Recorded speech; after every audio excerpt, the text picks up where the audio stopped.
Violent is cracked. He's out of his mind. He finds Fitz. Maybe some more pressure towards Toby here. He's got the blaster around at 1 HP. Violent the Daredevil, the evil Knievel of Overwatch, gets away with such audacity.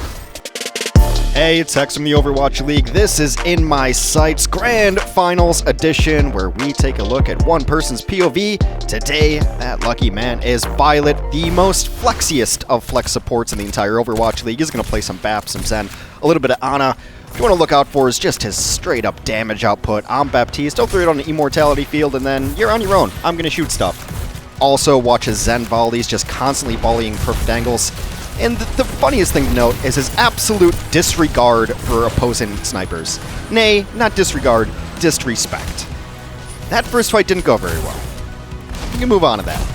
Dropped down the immortality field, but then the hook came in, everyone gets completely wrecked. But now Shock know with Dynasty are running, you're going to stay on this Batiste because the damage output is really going to make Prophet think twice about where he can set up, and also the immortality field is very nice. He can use his legs here also to get angles over top to avoid dynamites. But now they know that there's going to be a Roadhog on the left-hand side, so they're just going to try to collapse onto that. A lot of damage, have to throw in the emo field. And this is where the damage output comes. Doesn't kill Prophet, but does enough that you can't stay there anymore, Prophet. Nice AoE healing, gets his D.Va healed up, and just a complete collapse. Nope, I don't heal D.Vas. I have a gun. I'm a better soldier. Viol2t is the most aggressive flex support I have ever seen, sometimes to his detriment, but you take the good with the bad with Viol2t. Sometimes a little too aggressive, sometimes turns his brain off in favor of just going pure aim. But San Francisco has worked away around working with him in that style. 1 jump, 2 jump, you can't go to the well 3 times. Gesture's not going to miss that hook. So Viol2t a little bit hop happy. He saw him up there after the first jump and just kept jumping up. Ends up going down to Gesture.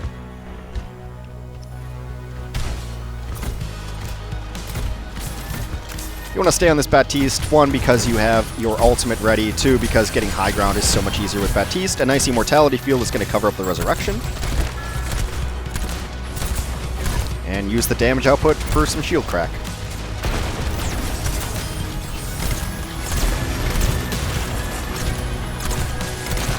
Amplification Matrix going to mean that shield dies immediately, but the hook comes around right side, and Prophet gets Viol2t. A stray arrow. Prophet hits some of these arrows that I don't even know where they're coming from. Obviously, neither does Viol2t. So we're going to switch on to Zenyatta. Perhaps what Viol2t's known best for, although I think he really did redefine what Batiste play could look like throughout the season. But we know him as Zen. And he knows where these snipers are, and he just doesn't care. You see it a lot more on the defense for San Francisco, that Viol2t says, hit me if you can. I don't think you can. The hook on a Choi Hyoban means this fight is all but over. It is retreat time. Not terrible, though. They're getting tank ultimates out of Seoul.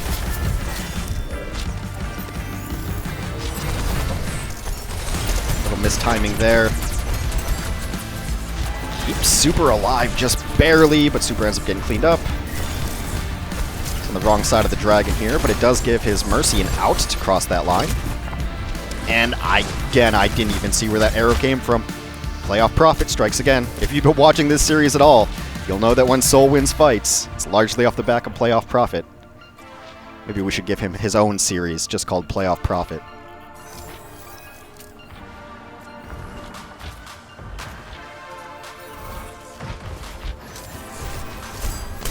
And that's where the complete disregard and or disrespect for enemy snipers comes back to bite Viol2t. They had a shield. Choi Hyoban's playing Sigma. Viol2t just strolls out there. Zen's a pretty easy headshot. Hitbox kind of static in your floating stature. But Viol2t, I think he took that one personally. He's going to tunnel vision on this Widow here momentarily. Just sitting sightlines. He's lucky he's just getting body shot.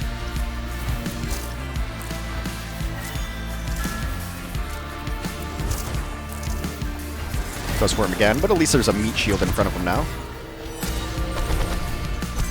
I love how accurate his volleys are. You and I would end up hitting walls and hay bales with some of these volleys. They're in the only spot they can go to try to get damage done. It's a nice Transcendence, going to keep his tanks alive. Clean that up. And now, you know, Viol2t decides he can 1v1 a Widow. Don't do this. You're not Viol2t. Only Viol2t can do this. And just floor 1. And 2. 1 HP. Good thing there's no fall damage in Overwatch. Zen floats anyway. Should be able to avoid fall damage. Goes up and goes for the 1v2. Takes out the Widow and the Mercy. Swings that fight for his team. He dies there, but that is all fine. Spawn is there, and yeah, good buddy Moth there to bring him back to life as well. That is an insanely aggressive play that you should not do because you are not Viol2t. Even Viol2t barely pulled that off. It's taken a second to think about it. Put that one in the memory banks.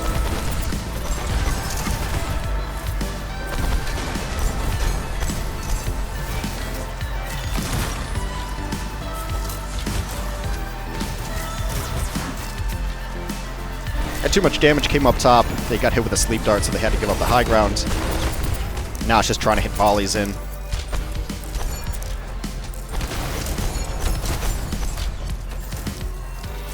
Still getting some push. San Francisco's really good at getting push when they're down 4v6. They're not going to take fights. They're always in a position to retreat. But they will take what they can get out of it. Again, gets Sonic Arrowed, I think. Still going to try to press this Hangzhou.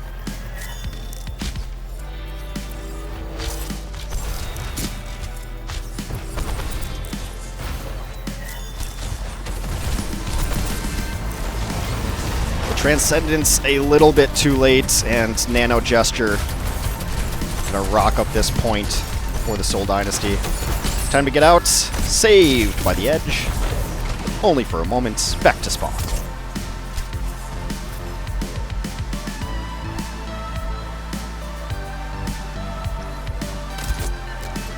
It's a tough point for Zen. A lot of natural cover for the defense there, so you're not even really gonna hit volleys. Makes the switch to Ana here. Didn't play a ton of Ana throughout the year because there's plenty of good Ana players on the San Francisco roster as well. But Gesture's been kind of readable. He's been playing in the same spot on both first and last. So maybe trying to hit sleep darts on where he knows Gesture's going to be. Just bottom left. Does everything he can for him. Just too much damage comes in on the super.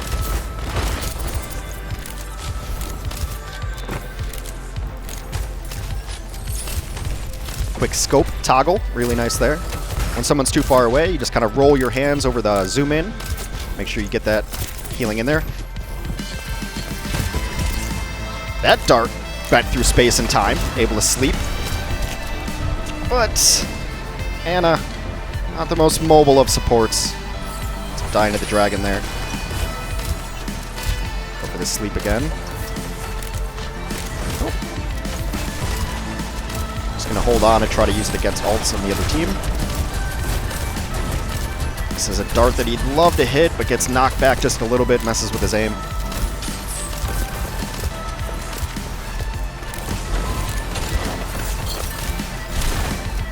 Misses the nade and then does not see Fitz, who goes on an insane flank, takes down 2. That's going to be it for the San Francisco offense.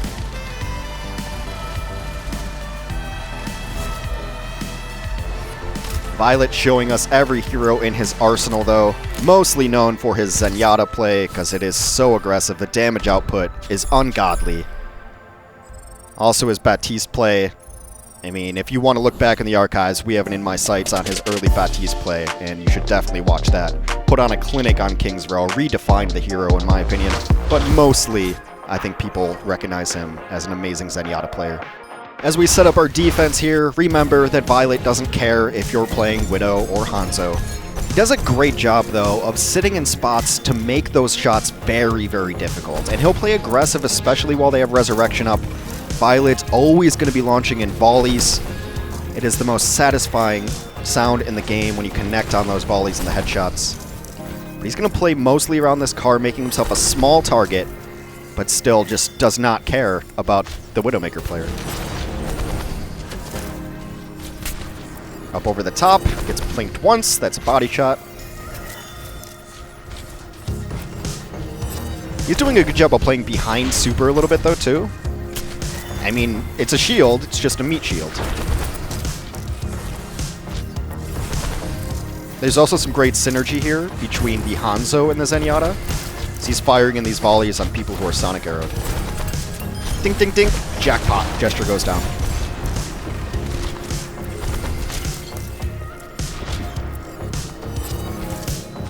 The melee cancels. Make sure that you get the animation canceled so you can get back into fighting form, back into volley mode as quickly as possible. Does it a lot. And just blind fires. You connect a volley, a headshot, someone's just gonna die. Zen is a sniper in his own way.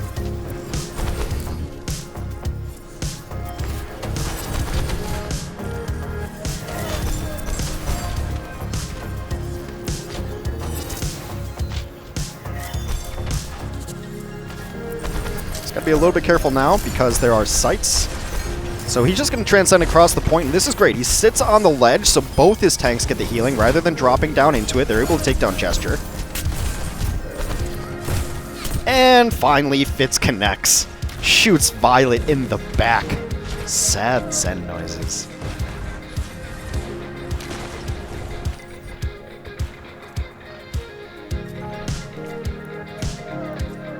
Coming back from spawn, you're doing your little Zen dance, floating your arms, wave them in the air like you just don't care. But mostly you're reading the kill feed, seeing if your team is evening up the fight, where you can be positioned on your rollout. And since they got a kill, it's like nothing changed. Back in the spots they want to be. I'm just going for that Widow again. Why not? I'm Violet.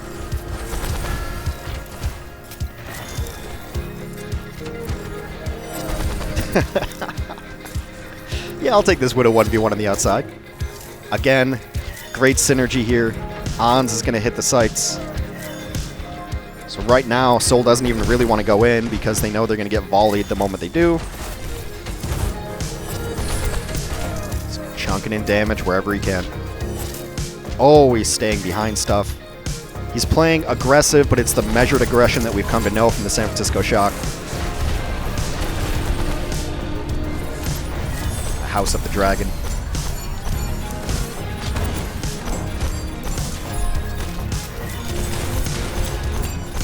He hears people needing healing behind him, but they also need damage.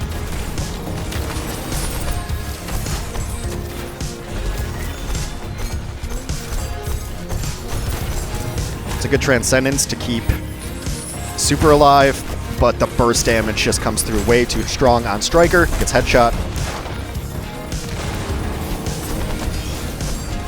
Now everyone's in a little bit of trouble. Does the best he can. Gonna deny this res, but there's an Ana there.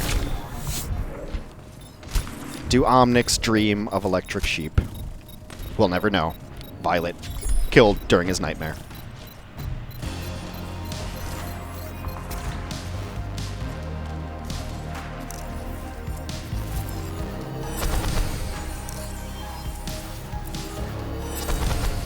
Yeah, time to play some more volleyball. No one can really see him there. It's just such a small angle. Again, I'd be peppering door frames with my volleys, but Violet's actually a good player. All of these volleys are on point.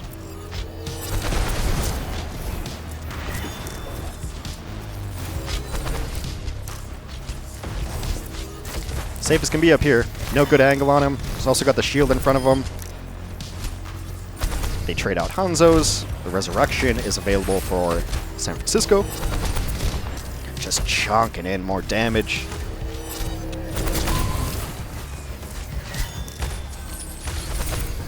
Seoul's really only been somewhat successful when they're able to nano boost the Roadhog. What a great collapse. The Discord. And that Ana. Violet's probably mad someone stole his kill.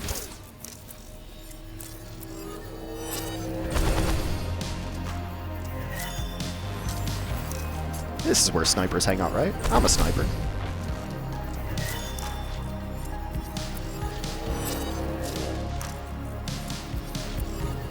is really smart on which volleys he lets go through and which he cancels. Maximize his value. 1 minute remains.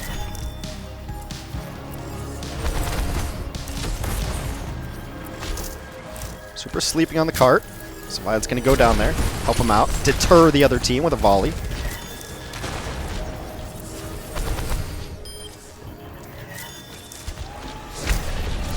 Hey, Super, you flanking? I like flanking. Let's go flank together. My kill. Of course, it is Super and Violet on the flanks. This map for San Francisco, it's a little bit brawly, a little bit sloppy, a little bit dumb aggro. And who are the best representatives of that shock style, if not Super and Violet? 16 seconds left. Almost time to light the fireworks off.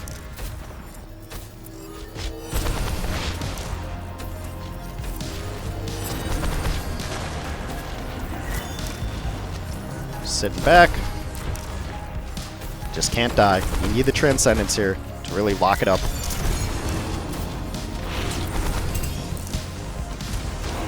Lux comes in. A little bit of a sleep, a little bit of trouble, but his tanks are using ult. He takes a shot again. Why not? Another body shot. Light it up. Victory Transcendence keeps his tanks alive, and that's the spot that Violet's going to end as San Francisco repeats as Overwatch League champions. A disgusting amount of damage, a disregard for his own life, a disrespect for snipers. I love watching Violet play, Zenyatta and Bap, but mostly Zen. If you like watching In My Sights and other great Overwatch League content, make sure that you hit the like and subscribe. See you next week.